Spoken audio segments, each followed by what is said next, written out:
Hi everyone, আসসালামু আলাইকুম। আজকে আমি রান্না করব পালাক পানির। এটা একটা ইন্ডিয়ান রেসিপি।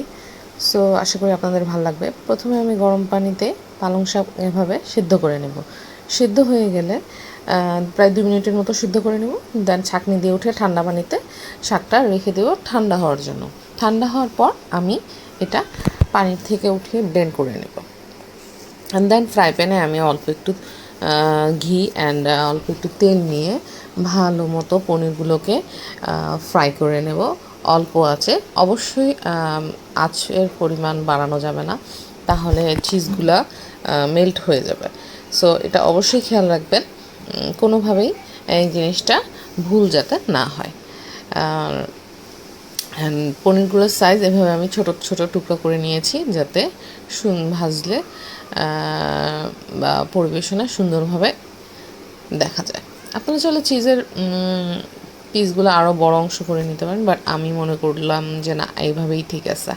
সো দেখতেই পারতেছেন একটু গরম হয়ে যাওয়ার কারণে আমার চিজটা একটু মেল্ট হওয়া শুরু করছে। অ্যান্ড দেন আমি তাড়াতাড়ি এটা উঠাই নিই। অ্যান্ড দেন আমি এই জিরা দিয়ে দিলাম, দারচিনি দিয়ে দিলাম, লং, এলাচ, দ্যাটস ইট। এগুলো দিয়ে হালকা একটু তেলে ফ্রাই করে নিচ্ছি। অ্যান্ড দেন আমি দিয়ে দিলাম পেঁয়াজ অ্যান্ড টমেটো কুচি। যতক্ষণ পর্যন্ত এই দুটো ভালো মতো সফট না হয়ে যায়, আমি এইটা ভালো মতো নাড়াচাড়া করে এটাকে সফট করে নিলাম। অ্যান্ড দেন আমি যে পালং শাকটা ব্লেন্ড করে রেখেছিলাম সেটা আমি এর মধ্যে দিয়ে দিলাম। অ্যান্ড এটার পানিটা আমি ভালো মতো শুকিয়ে নিব। দেন আমি দিয়ে দিলাম রসুন বাটা, আদা বাটা। সো 5 মিনিটের মতো কুক করে নিলেই অনেকখানি পানি শুকিয়ে আসবে। অ্যান্ড দেন লবণটাও অ্যাড করে দিলাম। পুরোপুরি যখন এটা হয়ে যাবে, একদম লাস্টে নামানোর আগ দিয়ে আমি চিজগুলো এভাবে দিয়ে দিব। চেষ্টা করবেন চুলার আঁচ একদম কমিয়ে দেওয়ার জন্য, না হলে আবারও চিজটা মেল্ট হয়ে যাবে। নামানোর আগ দিয়ে চিজটা দিতে হবে, এটা মাথায় রাখতে হবে।